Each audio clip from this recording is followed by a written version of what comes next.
ফাল্গুনের শুরুতেই ফলের বাজারে মুকুল ফুটেছে গাছে গাছে। আমের মুকুলের মৌ মৌ ঘ্রাণে মুখরিত এখন গোটা সাতক্ষীরা। শহর কিংবা গ্রামে সর্বত্র আম গাছ তার মুকুল দিয়ে সোনালী রং ধারণ করে সেজেছে এক অপরূপ সাজে। চলতি বছর জেলায় আমের বাম্পার ফলনের আশা করছেন আমবাগানীরা। আর ৯০,০০০ মেট্রিক টন আম উৎপাদন হবে আশা কৃষি বিভাগের। সাতক্ষীরা থেকে শাহিন গোলদারের প্রতিবেদন। সাতক্ষীরায় ৫,০০০ আম বাগানে রয়েছে। আমের চাষ হয়েছে ৪,১১৮ হেক্টর জমিতে। আম উৎপাদনের লক্ষ্যমাত্রা নির্ধারণ করা হয়েছে ৯০,০০০ মেট্রিক টন। আর আমের বাজার মূল্য নির্ধারণ করা হয়েছে প্রায় ৩৬০ কোটি টাকা। এবার আমের দ্বিগুণ মুকুল এসেছে। সোনালী মুকুলে জেলায় প্রায় ১৫,০০০ আম চাষির স্বপ্ন দোল খাচ্ছে।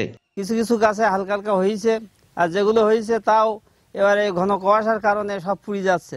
যদি ঝড় বৃষ্টি না হয় আমরা আশা করছি এবছর অনেক লাভবান হব। আবহাওয়া অনুকূলে থাকলে চলতি বছর আমের বাম্পার ফলন হবে আশা করছে আম চাষিরা।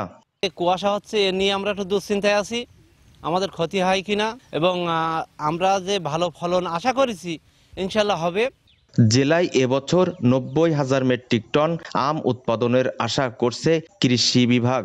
আমরা আশা করছি যে এবছর আমাদের প্রায় ৯০,০০০ মেট্রিক টন মতো আম এই সাতক্ষীরা জেলাতে উৎপাদন হবে। আমাদের গত বছর আমরা ৭০ মেট্রিক টন আম বিদেশে রপ্তানি করতে সক্ষম হয়েছিলাম। এটা আমাদের লক্ষ্যমাত্রা প্রায় ২০০ মেট্রিক টন। আশা করছি আমরা এটা অর্জন করতে সক্ষম হব।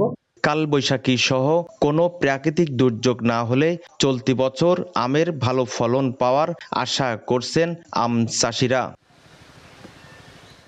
Shahin Goldar, SA TV, Satkhira.